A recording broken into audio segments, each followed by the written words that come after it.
So that's the project we proposed, basically searching for these pre-leukemic stem cells and starting to molecularly characterize them. And that was the project that was selected and funded by the LRF at that time. And we had just developed a new system that we wanted to leverage to identify and study molecules that play a role in these pre-leukemic stem cells, but then also to look at new and existing drugs and whether they would be able to target these stem cells that are really the origin, so we thought, of MDS and AML.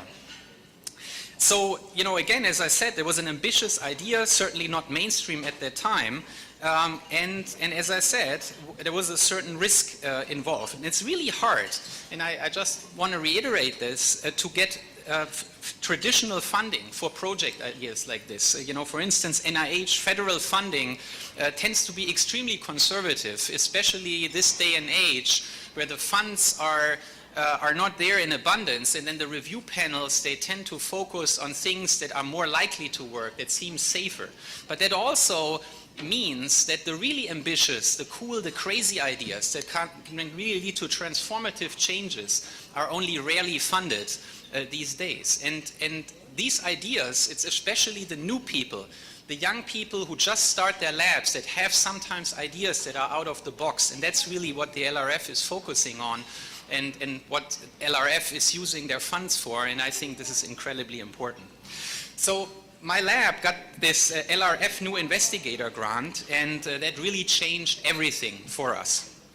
So as I said, I had a small lab, but this seed grant allowed me to hire a third person and really pursue this additional project that we had in mind. And then we made very quickly very exciting discoveries. It turned out our idea was right, fundamentally right. The hypothesis was correct. We were able to find these pre-leukemic stem cells and characterize them.